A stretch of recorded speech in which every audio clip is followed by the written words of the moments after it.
Hello Brain Scratchers, happy Friday and welcome to another edition of BrainScratch. In this one we're going to be looking into Cicada 3301.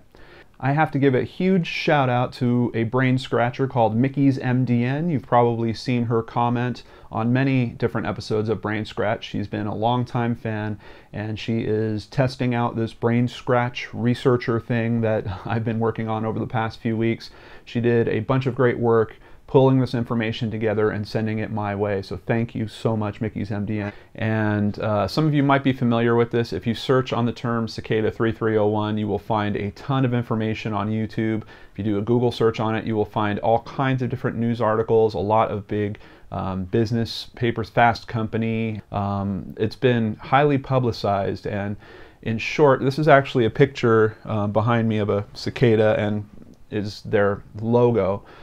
In short, this is some type of secret organization that is using internet puzzles to recruit what it seems like are cryptography experts, people that are good at encrypting and decrypting, specifically in the electronic media space. Now, they started releasing these puzzles in 2012 on a forum called 4chan, and only the best of the best seem to be able to get through all the hoops that they set up. Their puzzles delve into different types of art and also touch the real world a little bit. There's occasionally locations, GPS coordinates that are given out, almost like that geocaching phenomenon we've been talking in some recent episodes. And you will get to this location, see this symbol, and there's usually a QR code below it that has some link to the next puzzle. So there's some big questions around this, and there's a few different ways to look at this mystery. A lot of people get caught up in the actual puzzles themselves. That is an interesting aspect because they take such a wide variety of knowledge from all kinds of different sciences and arts to be able to complete the puzzles. And the people that are posting these puzzles are insisting that they want you to do it without collaboration with other people. They don't want crowdsourced results. They are looking for a few specific people that are able to jump through all these hurdles, solve all these puzzles, and at that point they will identify themselves to these people and let them know what this is. Now, some have speculated this is some type of recruitment tool for possibly like a CIA or an MI6 or some type of government organization. The NSA comes up quite frequently, and if you look at the types of puzzles they're releasing, there might be some viability in those theories. However, there's other information that pretty much insists, no, these guys have nothing to do with an official government agency. They are outside of that, and we're going to be looking into some of that info right now. Let's start with this video. This is just a video of an executable that they had released as part of their puzzle. And what you can see it doing here is kicking out an array of numbers, and you'll notice that it pauses when it hits a few numbers in particular. We're going to see the first one right there, 1033, which of course is 3301 backwards. The importance of 3301, at least in terms of this topic, is that's the signature that's used on the posts that start these puzzles. And the puzzles typically start in the January time frame of every year. At least they did for 2012, 2013, and 2014. In 2015, things changed a little bit. The puzzle went a bit more underground, but apparently there was a puzzle that year. And this year, I believe it's the same situation where they may have added additional pieces of information, but not in the same format that was very upfront as the first years. I think they're doing that in part because the puzzles have been, they're so popular that there are entire communities now devoted to solving these puzzles, and people are tracing each other's work and trying to figure out the little piece that they can, and then contributing that back to the community. And like I mentioned earlier, according to the original messages, that is not the intent of this system. So cicada, I was just curious what that term is. That is this actual, it's a bug or an insect. Here's a picture of it right over here. And here in Wikipedia it says that cicadas have prominent eyes set wide apart, short antennae, and membranous front wings. They have an exceptionally loud song, produced not by stridulation but by vibrating drum-like timbals rapidly. What I also found very interesting about this is this little section here. Most cicadas are cryptic, singing at night to avoid predators. And I think they chose that symbol specifically because of that aspect. I think that obviously they don't want to be found to be whatever organization they are. They have been extremely cryptic, and only if you jump through all these hoops and get to the puzzle's conclusion in time are you allowed to be let into this fold, this organization, and given further information about what they are there. That being said, it does appear to me that some information is leaking out around this. We're going to review a little bit of that today and maybe put together some type of idea about what this organization is or what their goals potentially may be. So that's the cicada. What about 3301? Well, if you search for 3301 right now, first of all, you're going to find a ton of references to cicada. But if you weed through all those, the first hit that I got for 3301 is actually a part of DNA sequencing here. So if we take a look, this is gene ID 3301. Oh, that's pretty interesting. It was just updated a few days ago. What I find really interesting in the summary about this is apparently a protein coding gene type. And here, this second sentence, heat shock proteins facilitate protein folding, trafficking, prevention of aggregation. That's a very important term there. So now, admittedly, I probably have a little bit of tunnel vision because of the research I've done on this, but looking back at these two pieces of information, I would say that in particular they chose calling this Cicada 3301 because they wanted to highlight cryptic, singing at night to avoid predators, and prevention of aggregation. And hopefully by the end of this video you'll see why I think that. Of course, it's just a theory. And if you have theories on that, that's what the description or the comments below are for. In the description box below, of course, all the links that I've researched here, so you can go through this research for yourself as well. And once again, thank you to Mickey's MDN for pulling all this together and sending it my way. Now we're going to head over to a Fast Company article. This one is called "The Internet's Most Mysterious Secret Game Has Begun," and this is from a few years ago. This is actually from when it kicked off in January of 2014, but it has a really good explanation about the game that I just wanted to highlight here. For a brief period at the beginning of the last 2 years, a global internet puzzle called Cicada 3301 has captured the minds of those who plumb the depths of the darker corners of the internet, looking for puzzles to solve and challenges to outsmart. It's a scavenger hunt of the highest caliber, and no one knows who's behind it, only that they're looking for, quote, highly intelligent individuals. Clues like breadcrumbs are then seeded across the web, almost all of which require extensive knowledge of cryptography and obscure text to solve. Puzzles have referenced a diverse selection of works, ranging from that of occultist Aleister Crowley and transcendentalist Ralph Waldo Emerson. It has a lot in common with most alternate reality games, ARGs, which require players to collaborate across the web and in real life. Some ARGs have been known to have players pick up packages, go to specific locations, and answer strange telephones in order to solve a mystery or advance a master plot. The ultimate purpose of an ARG can range from elaborate viral marketing campaign to fun diversion, but they usually end with someone stepping out from behind the curtain. And that's another theory that is brought up here frequently, is this some type of insane viral marketing campaign? And if you take a look at how much press it has gotten, I might think that that is a good and viable theory. The only thing missing is, as this article explains, the person stepping out from behind the curtain. But there has been some information that has been sprinkling out that I believe might be that person stepping out from behind the curtain, or more accurately, the message of that person being sent out from behind the curtain. And it's very possible, at least in my mind, that this might be one part viral marketing campaign, one part political message, a message that is being whispered so that people really perk up and pay attention to it. But let's continue. Here's another article from Fast Company. This is Meet the Man Who Solves the Mysterious Cicada 3301 Puzzle.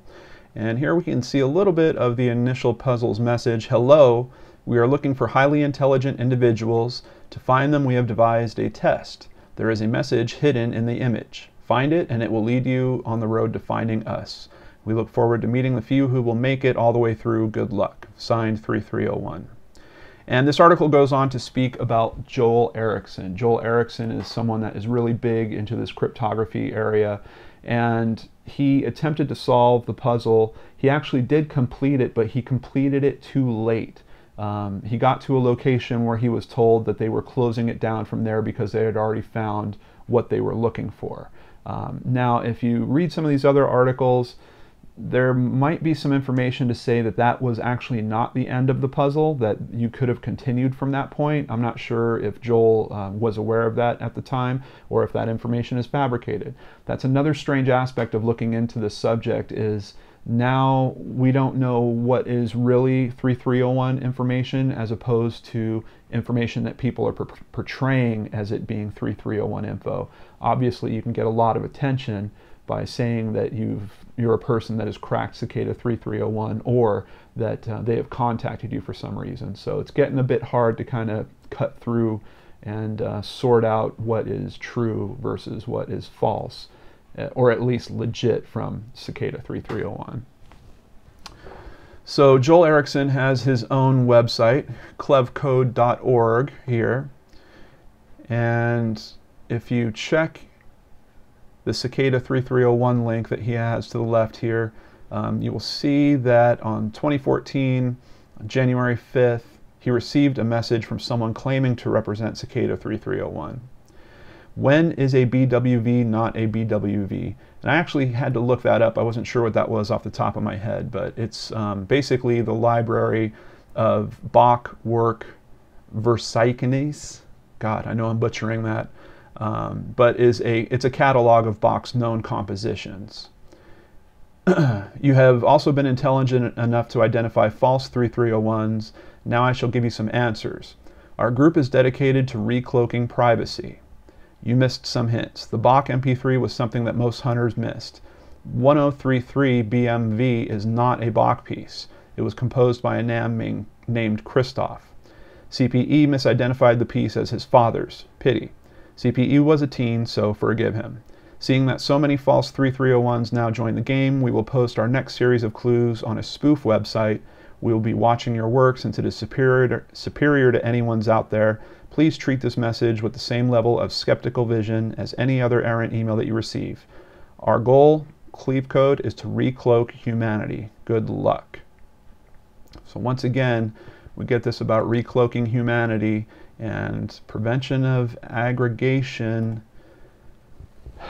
Is this a message about the NSA, about our privacy being invaded by electronic means, and they are looking to help correct that? That's kind of where I'm leaning towards, and we've got some more information to review in that direction. And also just worth noting, a few of their clues have been musical pieces. There are videos out there that you can listen to hear this actual music. So that's what it's referring to about the Bach MP3. But like I said, are people posing? Are they lying about contact with 3301? Well, this is from a YouTube site called I am 00000000000, and this guy likes to do all his vlogs in this scream mask, which I find somewhat entertaining. Not a ton of views on this. However, the short of this is he says he was contacted by 3301 and allowed to ask 5 questions. And the beginning of this video, he's bragging highly about this opportunity, and that if you don't believe him, he doesn't really care. He knows that this is legit. Listening to the responses here and lining that up with other information that I've reviewed, sent over by Mickey's MDN, the tone of the responses seems to match. So if nothing else, this guy has a very good ability for creative writing and mimicking the tone of other people. That being said, it's possible that this information might be legit. So let's listen to the answer of one of the questions here. And on to question number 2, I asked, what is the purpose of Cicada 3301? Why were the puzzles started? And their response was, because our privacy is being stolen by the government and corporations. Without privacy, we have no future. Everything must be encrypted because soon everything can be hacked. So that is why the puzzles have started. Now, there's another little weird feeling that I get when I watch this video. Is it possible that this guy is part of the 3301 organization? Is this that next step in whispering that message so that people really perk up and listen to it? I keep bumping into this information about them wanting to help combat privacy invasion, specifically from governments. So, like I said, it's hard to know if these sources are all legit or not. However, all of them are pointing in the exact same direction. It's not like there's a little variance about, well, we're trying to make this world a better place. Well, we're trying to combat invasion. We think that the government has too much oversight. It is very specific that they are looking to do some type of trick with encryption where we are able to encrypt our own materials, which to me is one of two things. You either have kind of white hat hackers, the good guys that are looking to develop some system to give to the world, perhaps as an open source tool for us to encrypt all of our own information, or potentially this is a company, a privately owned company that is looking to develop software to do the same thing and then market and sell it. My gut leans towards the white hat hacker idea a bit stronger. But honestly, I don't know. It could be either in this case. So this is one of the most recent updates I've been able to find. This is from, there's full YouTube channels. This one is called Who is Cicada 3301? And this was published just on January 5th, 2016. They're saying that the current year's puzzle has arrived. And this is a message that they have.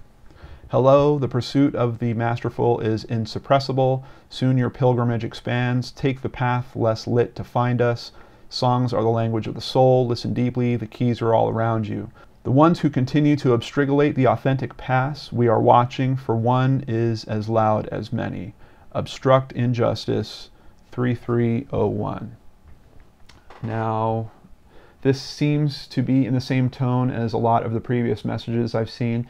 There's this talk about enlightenment that also keeps popping up around this, that people that solve this problem will be enlightened by the end of this process.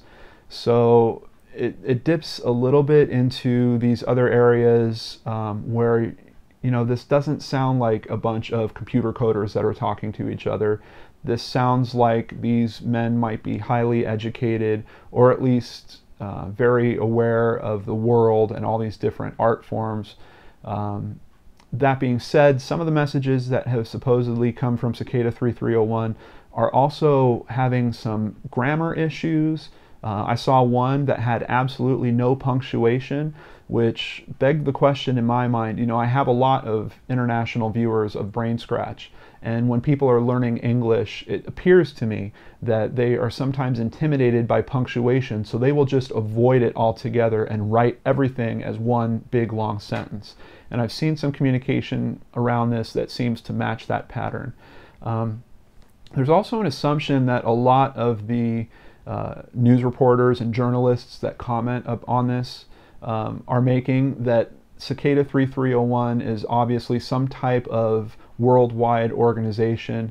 They have to have some type of serious infrastructure because they are posting messages in the real world in, I believe, 14 different countries. There's been Cicada 3301, parts of puzzles in those areas. And I can tell you, after having all the contact that I do with the brain scratchers around the world out there, and I guess at this point you could kind of look at us as an international organization, but I don't think it would be very hard for me to find a person in Australia and say, hey, can you print this out? I'm going to send you a file, print it out and tape it to a light pole. And for me to find someone in Germany and do the same, or for me to find someone in England and do the same, and then pick 5 different states in the US and do the same. I honestly could probably coordinate that in a day. It would take nothing for me to get those posters out and posted like that. So in terms of how big this organization is, or what type of money they might be backed by, or things like that, I don't think it has to take much. It would have to be a core group of people. Yes, obviously international, friends internationally. We have the internet now. Many of us have a ton of international friends. People that are seriously dedicated to this cause, and outside of that, it doesn't take much. You're talking a few sheets of paper and some tape. So I don't know how big of an organization this has to be. I don't think it's necessarily a government-backed organization, but that's still questionable. Let's continue here. Back to Fast Company, who just loves covering this. So this article is from someone that they say actually solved it. Inside the Cicada 3301 cabal, a teenager says he solved the internet's most enigmatic mystery and was granted access to the online headquarters. Here's what he found. So I'm just going to read through a little bit of this. This is a very long article. You really have to take this one. Even the author takes this information with a huge grain of salt, states it very clearly at the start of the article. But he did do his due diligence. He looked into the background of this young man. He has confirmed his identity. He has confirmed he is actively a college student. He's going after computer sciences as his major. So he seems to at least have the capability to have solved these puzzles. And if you read through this, it's pretty compelling. It seems like his story could be actually true, and that maybe he did solve the puzzle in time and actually got to that next step. So let's see here. Oh, picking up from where I was mentioning before, where Joel Erickson had stopped. This is another message about the Tor site.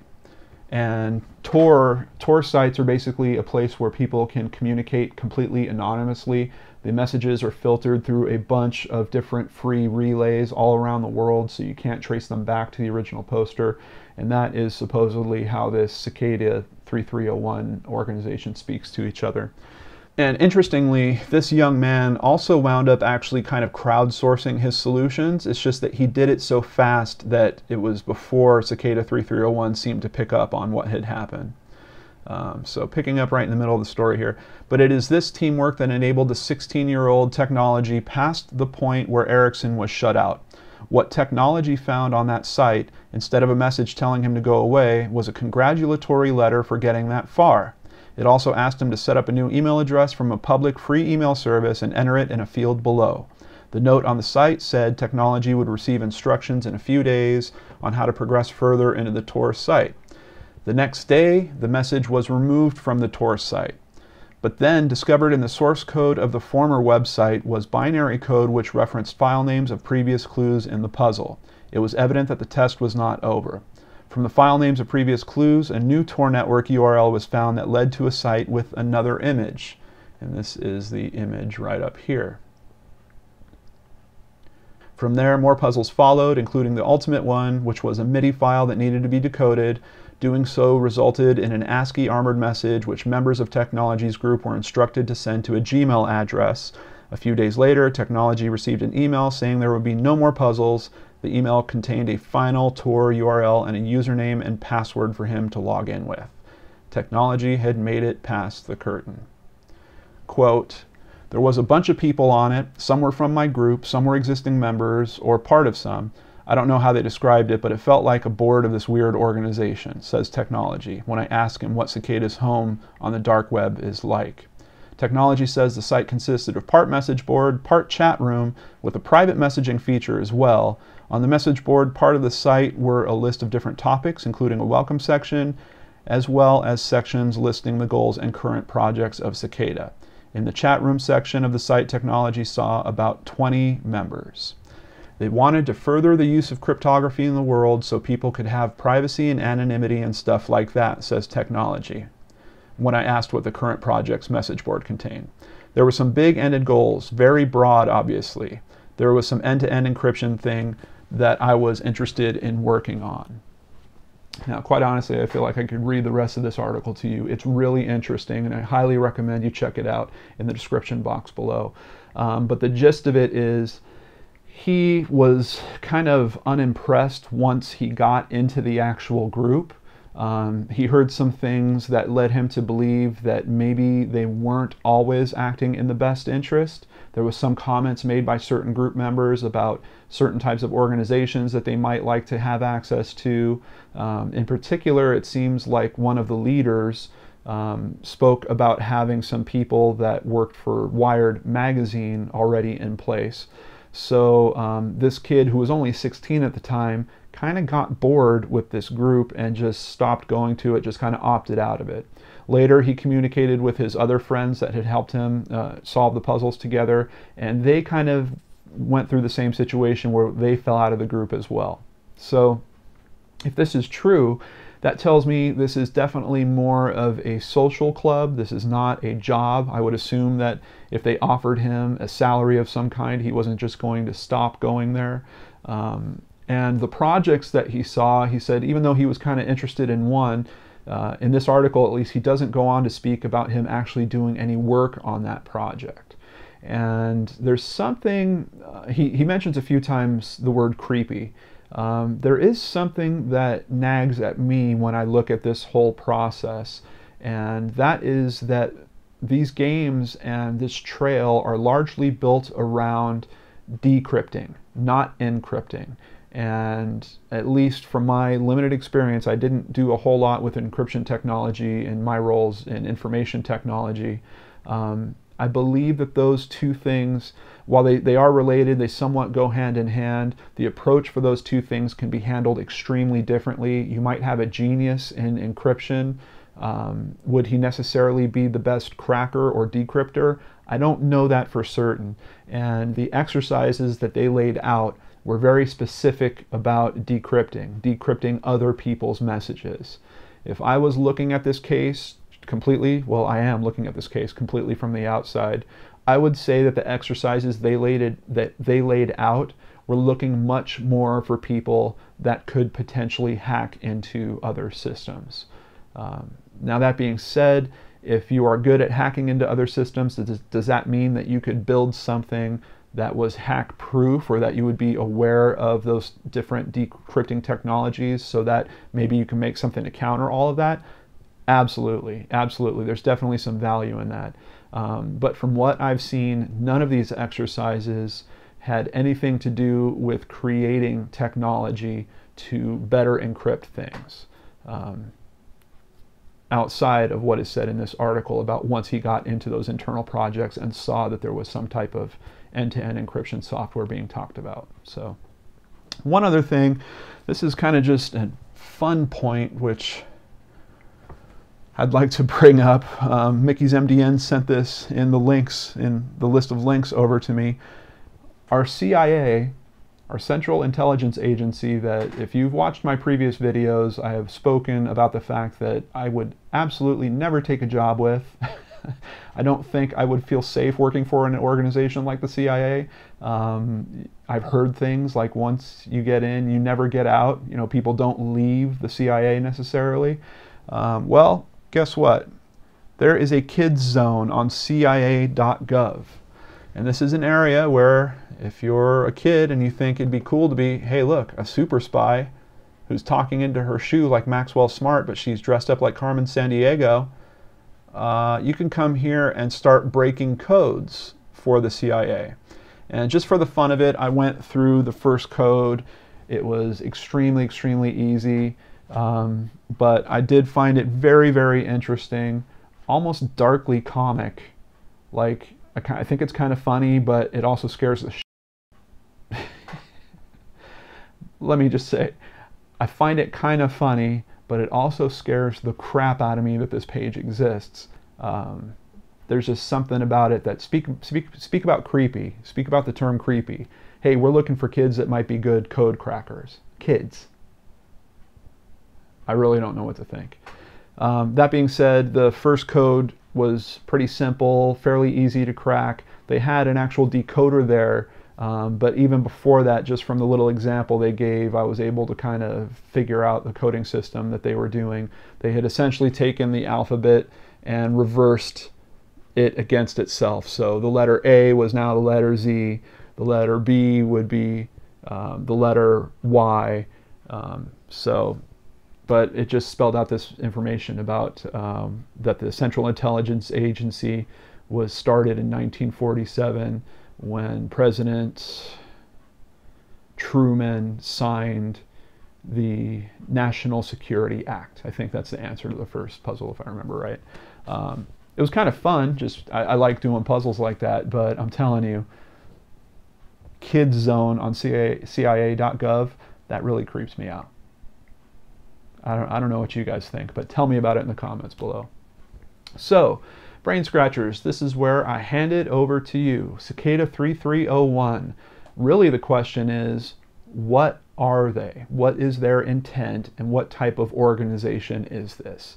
As you can tell from this episode, I'm leaning towards this is a bunch of white hat hacker types, global community of guys, or men and women, extremely like-minded, that appreciate several different types of art and technology and are trying to fuse that together to make a system specifically of user-based encryption technology so we can protect ourselves from government oversight. That's kind of where I'm at with it, but I'm really curious to hear what you guys think and any other pieces of information that you might have on this.